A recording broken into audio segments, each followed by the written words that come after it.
Okay. Hello viewers, Assalamu alaikum wa rahmatullahi wa barakatuh. Ni ce taku a kullum Saida Sadiya Haruna yarinya son kowa kin wanda ya rasa. So maza, I'm here for you guys. Idan har dig ɗinka baya tashi yayi karfi kamar haka ya nuna alamun waɗannan jijiyoyin haka, I think you need to visit our shop. Ka zo a baka Queen Sadi skincare manpower, that's our one and only traditional manpower. Ka ji daɗin shi. Bari in cire muku ku gani, wannan is my neighbor that order, so na ce bari in advert da shi. Kamar yadda kuka gani, excuse me, ba wai sai duk ɗinka babba ba, ka gane abun ba daga nan bane, daga yanayin karfinsa da aikinsa ne da daɗewan da za ka yi. That's all we need. Karka damu ko dig ɗinka ba babba ba, why. This is our one and only traditional manpower. Yana da kyau sosai. Wannan manpower idan ka sha shi haka zaka ga abun ka zai tashi. Abun ka zai tashi gengen like this. I'm telling you. So wannan manpower yana maganin sanyi, yana maganin basir, yana maganin katsala, yana maganin ciwon baya, sannan abin da yafi burge ni game da maganin shine yana hana saurin releasing. Kun san majority of men idan suka hau first round din nan sai ka gan sun yi releasing da wuri, and kuma abin da mata ba sa so kenan. Wannan abin da muke sai da shi a Queen Sadi skincare shine naira 5,000, amma idan zaka hada da mahadin shi, wannan shine mahadin shi. Kun gane? Wannan shine mahadin shi. Shi wannan na gaya muku aikin sa ko? To idan ka hada da waɗannan guda biyu duka shine 8,500. Idan ka hada wannan abin da yake shine yana sa thickness din sperm. Kun san akwai wani su sperm din su sai ku kalla ruwa, to wannan yana gyara jikin namiji, yana sa sperm ɗinka yayi thick sosai, kuma yana hana gajiya. Sannan wannan yawancin maza idan sun siya wannan a guri na sai su dinga tambaya na, oh sayyada ya zan yi amfani da shi. To I'm going to show you guys how to use it. Wannan ana raba shi gida 4 ne, but you must make sure you eat before taking it. Wannan yanda zaka sha, wannan kuma yanda zaka yi amfani da shi shine kamar idan ka gama releasing ɗinka, ka gama ka gama releasing, ka gama romancing ɗin matanka, ka gama irin zaka shiga headquarter, to you now open it like this, okay? Kun gan shi yana da yauki sosai.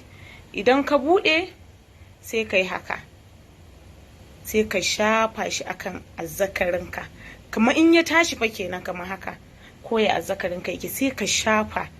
Idan ka shafa shi, wannan ma'anan shi shine na farko yana ƙara daɗi. Irin kun gane, ba lalle bane farkon sex daga ka fara sai kai daɗi, amma idan kai amfani da wannan ka shafa shi a bakin azzakarinka, kana shiga immediately daɗin zai fara taɓa har kwalkwalwanka, sannan ba kai kaɗai ba har matanka sai ta ji daɗi. Shi yasa ana ce ma mata da maza su yi amfani da shi. Macen da bata da ni'ima za ta iya ta siya ita ma ta yi amfani da shi, ta yi inciting a private part ɗinta idan za su yi sex kenan da mijinta. Idan kuma mijin ne zai using fine. Wasu suna tambaya na, Sadiya idan zan yi amfani da condom fa ya zan yi amfani da wannan? Idan za ka yi amfani da condom shine sai ka shafa ma matanka a private part ɗinta, ita ta shafa kenan, ka gane? So haka za yi amfani da shi. Maganinmu yana da kyau sosai, is tested and trusted. Wannan maganin gabaki ɗaya ka haɗa ka zo ka siya ka ji daɗin shi. Wa'annan duka gabaki ɗaya 8,500. Muna bonanza fa, amma idan ba ma bonanza 13,500 ne, okay? Maganin ne yana da kyau sosai. One thing about mata shine duk wayewan mace, duk budewan idon mace should not come straight to the point and tell you that wani kaza baka gamsar da ni, amma aka ce idan kana da kyau ka kara da wanka. I think every man he need this in his life. Yeah, I mean it. Saboda aka ce in kana da kyau ka kara da wanka, kuma majority of men siga ya riga da ya cinye su, they are not satisfying their wife. So idan ba muna nan a Kabuga ga Dangami Complex floor 2 number 19D Kano State. Idan baka Kano, you can feel free and place your order with this number. You will receive your order within 24 hours inshallah duk garin da kake a Nigeria. Kuma delivering duk inda za a kai maka idan ba Lagos bane is just 1000 naira. So you can chat me on WhatsApp with this number 080 633 03709. Zan kara fada 080 633 03709. Sannan akwai wasu matan da suna zuwa mu, oh Sadiya na gan kin kiba kwanan nan, me yake amfani da shi, was the secret? To alhamdulillah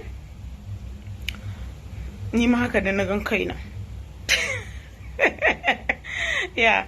Majority of people, they are asking me, oh Sadiya, me kike amfani ma skin dinki? So this is what I'm using, Queen Sadi skincare. This is our body cream and this is our facial cream. It's very affordable. Buy the sada.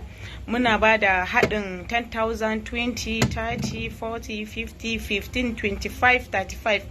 Za mu haɗa miki da face cream, the scrub, the body lotion, the shower bar, the black soap, da su pink leaves. You will look good, ba kaman kin raka mata zuwa duniya ba.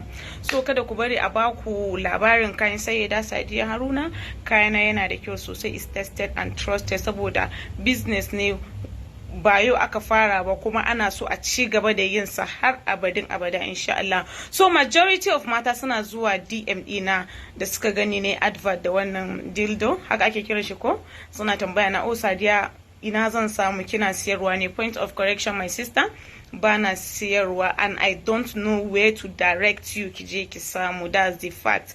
Nima I bought it ne because of my business. Kamar yadda kuka kalla na gwada muku inda ake amfani da shi, that's the reason. So thank you so much for always supporting me, and for those of you that idan na yi video ko ni abu kuna dropping din bad comment ɗinku, that's your own opinion. I don't fucking care. Idan bloggers suka ɗauka video dina suka je suka sa a Twitter, a YouTube, you can go there and insult me. But my brother, my sister, never you, dear dad, ka zo ka zage ni a page ina. I will definitely block the hell out of you, okay? It's my business. What did I say? Repeat after me. If you drop any bad comments, I will definitely block the hell out of you. I'm serious. Because da ni da kai ba za mu zama jakai ba, duka mu zo muna zagin juna. No. Manzo Allah sallallahu alaihi wasallam yana cewa wallahi duk mutum da ya zage uwar wani, most especially mun raina iyayenmu a media, sai kaga mutum ya zo wani ɗinka ya ce maka uwarka. Wallahi in ji manzon Allah, iyayenka ka zaga kai tsaye idan har me shi bai rama ba. So kaga ba zan rama ba mu ta zagin iyayenmu. So idan ka zagi iyayenka a page ina, I will now block you. That's all. So thank you so much for always supporting me. I love you guys.